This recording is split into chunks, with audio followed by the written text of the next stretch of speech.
கருத்துக்களை கேட்டு அதோடு டெல்டா மாவட்டத்தில் இருக்கின்ற பல்வேறு முக்கிய விவசாய பிரதிநிதிகளை கூட்டத்தையும் கூட்டி அவருடைய கருத்துக்களையும் கேட்டு அதற்கு பிறகு மூத்த சட்ட வல்லுநரோடு ஆலோசித்து காவிரி நதிநீர் பிரச்சனைக்கும் மேகதாது பிரச்சனைக்கும் ஒரு தீர்வு காண வேண்டும் என்று அனைத்து இந்திய அண்ணா திராவிட முன்னேற்ற கழகத்தின் சார்பாக ஏற்கனவே நான் ஊடகத்திலையும் பத்திரிகையின் வாயிலாக அறிக்கை வெளியிட்டேன், ஊடகத்தின் வாயிலாக பேட்டி கொடுத்தேன். அதேபோல் தமிழ்நாட்டுக்கென்ற அரசியல் கட்சி தலைவர்கள் பெரும்பாலானோர் அனைத்து கட்சி கூட்டத்தை கூட்ட வேண்டும் என்று வலியுறுத்தினார்கள். விவசாய பிரதிநிதிகளும் அனைத்து விவசாய பிரதிநிதிகளும் அழைத்து கருத்துக்களை கேட்க வேண்டும் என்று தெரிவித்தார்கள். ஆனால் இந்த அரசு அதை பற்றி எல்லாம் சிந்திக்கவும் இல்லை, கவலைப்படவும் இல்லை, அதை பொருட்டாக எடுத்துக்கொள்ளவும் இல்லை. இது மிகுந்த வேதனை அளிக்கின்றது.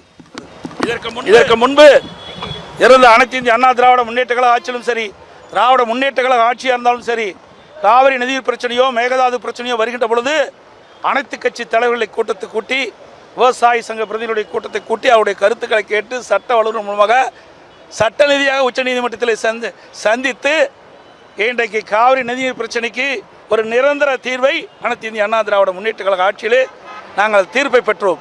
அந்த தீர்ப்பை கூட இந்த அரசு காப்பாற்ற முடியாத ஒரு நிலையிலே இருக்கின்றது என்பதுதான் வேதனையான விஷயமாக பார்க்கப்படுகிறது. ஆமாம், அங்கே இருக்கிற அரசாங்கம் அரசியல் கட்சி தலைவர்களை மதிக்கின்றது, அங்கே இருக்கின்ற விவசாயிகளை மதிக்கின்றது. இங்கே இருக்கின்ற அரசாங்கம் செயல்படுவதா என்று கேள்விக்குறியாக இருக்கின்றது. ஏன்னா இந்த அரசாங்கத்துக்கு எந்த அனுபவமே கிடையாது. கட்சி ஆரம்பிக்கப்பட்டு கிட்டத்தட்ட 2.25 வருஷம் தான் ஆகுது. காவிரி நதிநீர் பிரச்சனை முழுமையாக எதுவுமே தெரியாது. இன்றைக்கு அனைத்து இந்திய அண்ணா திராவிட முன்னேற்ற கழக ஆட்சியிலும் சரி, அல்லது திராவிட முன்னேற்ற கழக ஆட்சியிலும் சரி, இந்த காவிரி நதிநீர் பிரச்சனைக்கு எவ்வளவு போராட்டம் நடத்தப்பட்டிருக்கின்றது நாட்டு மக்களுக்கு தெரியும். அதோட பல அரசியல் கட்சி தலைவர்களும் காவிரி நதிநீரை பெறுவதற்கும் மேகதாது அணையை கட்டக்கூடாது என்று எதிர்ப்பு குரல் தொடர்ந்து பல ஆண்டுகளாக இன்றைக்கு நாம் போராடி வருகின்றோம். அதையெல்லாம் வரலாறு தெரியாத ஒரு ஆட்சி தான் இந்த ஆட்சி அப்படின்னு நீங்கள் சொல்லுவது நிஜம்தான்.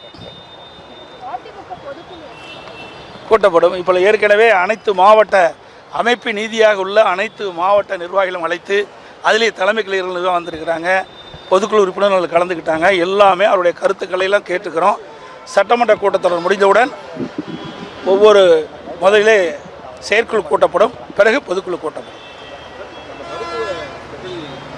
நான் ஏற்கனவே சொல்லிட்டேன், இந்த அரசு கையிலாகாத அரசு. நமக்கு கிடைக்க வேண்டிய வாய்ப்பு இழந்துட்டோம். ஒரு நல்ல உயர்தர மருத்துவ சிகிச்சை கிடைக்கக்கூடிய தமிழகத்திற்கு அந்த வாய்ப்பு நழுவி போய்விட்டது இந்த ஆட்சியால். அனைத்து ஊடகங்களுக்கும் நன்றி. வணக்கம்.